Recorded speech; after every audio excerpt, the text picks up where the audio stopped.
guns pose a dramatic and alarming threat to domestic violence victims. The relationship is very well documented. When an abuser has access to a gun, the chance of homicide goes up 500%. That's a study out of Hopkins. It's been duplicated repeatedly. 500% increase in the homicide rate. So these guns are worth looking at. Over 70% of domestic violence homicides in Maryland are gun-related. So both federal and Maryland law look at this nexus and try to get guns from convicted domestic violence offenders.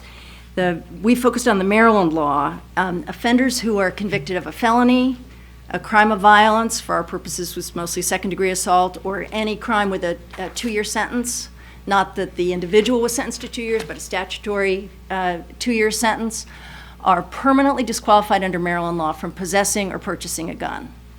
That's a pretty good law if it's used. But some context is necessary. So the gun law that governs protective orders is very different than the gun law that looks at criminal offenders. And ironically and unfortunately, the protective order gun law is much stronger. So the protective order gun law says guns need to be turned into law enforcement. The criminal law that governs these convicted domestic violence offenders says they can't possess or purchase guns, but it doesn't say when they have to dispossess, who they have to dispossess to.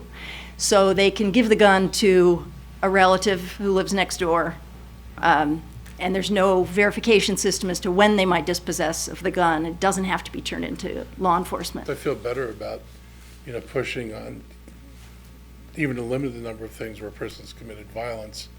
Because once you've committed violence, there's not an unlikelihood that you will do it again. It's quite likely that you're a person who would do that again. And so if that's the opportunity we get to take away a gun, and if they're not using the guns for criminal activity just because they feel they need to have a gun, maybe they won't go and buy one illegally.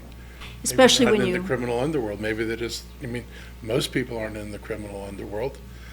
So maybe they're just bad actors who happen to have guns. And if we get it away, we get it away. And if there are bad actors who are doing other stuff, then you're right. They're not going to voluntarily turn their stuff in.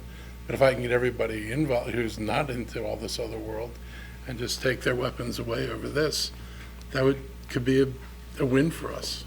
It's almost like we're assuming that if you're convicted of domestic violence, that you're just generally a criminal, and that you've got all these guns that you possess illegally, and therefore you won't turn it in. But is there evidence that the people who are arrested for domestic violence actually have, in what number do they have broad criminal backgrounds?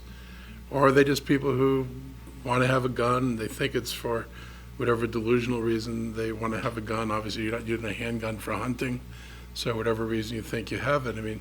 Are we looking at habitual criminals, or are we just looking at people who did something they shouldn't do?